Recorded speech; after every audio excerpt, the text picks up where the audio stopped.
Agradaa. Apae life duwe ntro de na solidan e ma wo no. Apae life wo di waso ntram nyina. Aboa be ti se onipa mu nsem ti se wo di nipa nim e ba ba ye fom. Who are you?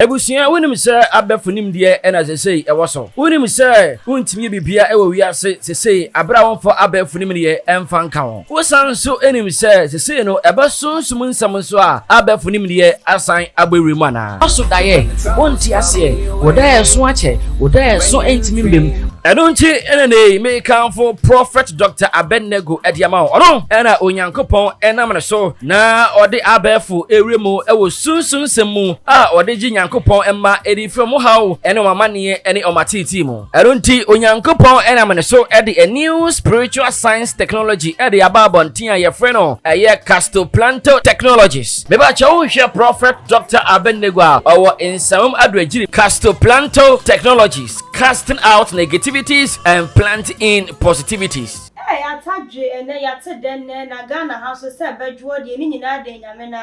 Somewhere share social media so efa Adwenpahene one evangelist mama part one di editwemu na Ghana for de nyina enim se enka Joyce Blessing ne ma mentokwa ibaye enka tu obetwa ama mama part aso so aye na sorry nanso enka mia ye se mrantie bi ene maba obi mpese wo mo esi ye ma me ne frɛ ho ekwan na ono so aye na adwen se wo ma kwan na ma kwan china da enu ti ni di obeba abeka bia no wo beba be so nti so obi fum dwa wono do befum akuman wadane no na chese de wono pe na wo beye ye wa ha na ye te se e ya Adwenpahene ene ye maami evangelist wo mo ahyase atoto ne bi ade mane wo mo ho anya goro we tu ne de na we tu ne de na we ato ne de na chese enya fedi agoro e wo ye social media ne so enam so mama part e be kan se wonimu ne enti a woni pa bi asori a na obetena social media so kan ye wo pe afa so kura na emra bi enti a wo mu nti obi wo ho no mu a wo dware kura no atwa de abeto social media de wo ye bia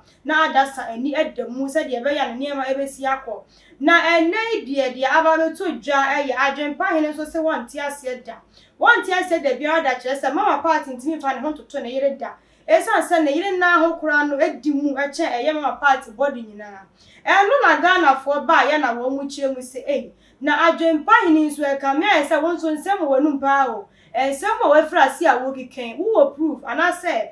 die enti na wo kasa Apae life on so ho eba bewura mu eme no so kwotwetwe nsem baaye Ghana for be kire wo madwen se asem bi ebeba eye o man Ghana mu ana se nipa mianu miense bi ebe hunu sa asem na wo mbekasa fa ho na ka me esa asem no eye no kure said the Ghana for and na amafo be kan say every rumor has a truth in it no sa pepe na eko e ka me eye say sa Apae life nsem yi Adwenpahene ka ho nipa mienu ana miensa na abomu akasa asem mu e dia to eye mama part so ase wo mo de wo mo nim se ya no kura mama part won fane nsem nsi obeba be kan ama ye nyina ye hunu sanya no kura nso obeba be kan nuti ne ya won kasa ye hwe na nim kwan se wode ne nsem eba betudwa na Adwenpahene de to so apa na Ghana for so yes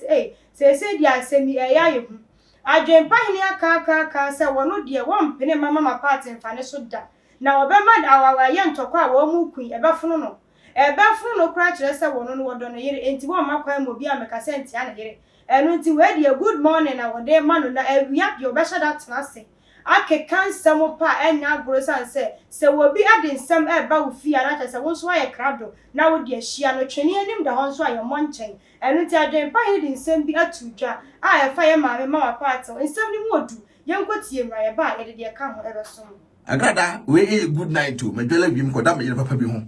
o mere na ho kura mpo no se ka wunya pa ma se bi ka beto wani achi akakra bi a medonyame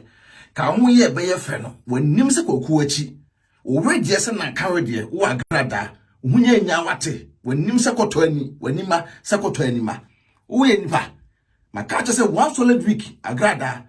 Apae life duwe ntro de na solidan e ma wo no Apae life wo di waso ntram nyina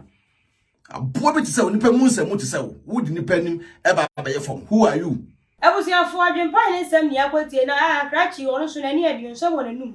ensem wona num pa nka me hu ye nka branti a wasi so a obo brade nka sabi obuo kakra ebe wo afa nanso he se di akoma na ekro na ebufuo wo mu na wokeka nsem na wotimi hu ne se emu orem ensem we mu na Ghana fo e kire wo madwen kan bi se aden enti na social media na so de kamia ye se wobi no obi nya asem mu ase wanfani ku amamu a na wode eye ne yire so abamu anka wo hemu ankentwa yie mo na wonya mo asem de na chese mo de awo mo eno na ye kire mu se formula no a ye kire mu beef no beef eni formula wo kan nsem wo be kwanipa ne ho mo no so be kan bia ni ti nyagoro Adwenpahene nsem wo de tu de wo kire mu bi ma no wo kire se ade a wono no se de wo si cherish ne yire eye beki no won fa ne ma bontin microphone so pa no na ya maame mama party de ye ni kun de wa ya ne ti se gari si kire ni mu na kire se wo tu na ni wo de akire otu na anu odi eche sansem ni ho e na Ghana fo ni bi mu akire wo mo adwen e wo eye social media ne so mo ma me kwan na menkenkan bi emfa enkyere mo ai oba hema insura afia papa bi wo se Queen Vivian ai Prince Asamoah so beautiful Becky afa Kobe Stone ono so say I wonder how people attend her church na Kobe Stone nsem wo de ba ye wo say wono kra de wodadwene ho wanti asese ensem wo ekoso e wo my Ghana mu nsem wo ekoso e de fa evangelist ho na so abre nyina na nipa bo chenku na wo mo sum nyame e wo hono mu achese ye mami eyi na kumam e bo mpai e de ma wo mo wo bi so kire mu a wo se anti Becky ne ho ye fe papa e ye Adwenpahene wonim dom ne yere ne ho e ye fe pa afa ko mini bodanfo e an ye din ahodo wose Kaswa Vandam Jimifo tetafo berema odwan ba na chese we dia wo ka dia ma Adwenpahene we twa na nkasa na social media ne so no wo ba na wo kan nsem bi ade atia obi a na wa hwe ye sanse ba bia efiri a abedru sesem ne yenim ba adwuma na ye bo wura mu si ebe hunu ne atia no nti no comment na ya na ba ne ya na ano ade mo nto mo bo na de ewo mu a emu omre ne mo nka na ye hunu ne ebe ye dia fa ho ensem we sa de asi asori na nyagoro na ye nim se nka ebe kwa na so Adwenpahene si da bi wono de wa hyanse wo de 1 week pe na ebe dum ni ja wo be hwiehwie gusu buruburu ameja na dum kura chese nso Christ sa ye nya hwe emfa nye na chese wo man Ghana ye be ye ko mu na na wo man Ghana ye nyina ye tena se a ye twen ne ehunu se de ekobiara ne ye de ye wom ne ekobia ne ye din ye hwe ye nyankrama ye ginamoa ye din ne ye bob ye ni prepre beto ye na so ani amane ko sa pepe ne ye te ho a ye twen na too much so de muni se de tie bia no ye de ani ebedi akire na ye hunu se de be kwa akosie sa e beto aso akwakodru baabi e san se o man Ghana hanom ne de se wo ba na beef bi ba wo hu ne se 3 days 2 days bia na fe mpanimfo bi de wo mu hu wuram na nipa bi e bo wuram afa e ma ne mema nyina ade wo mu e ba gi santokwa we mu enya agro eno na ye twen ye nkasa ntokwa nsi ye nkasa bone emra na so se de tie no ye twen kopem se de nsem no be kwa akosie bia no ye be bone bedde se Adwenpahene bo mu ni abetrase na ya sani mu ade akire mo ha na me du besie edi amejeso ye jaso hema ye live on all the social media platform eso makram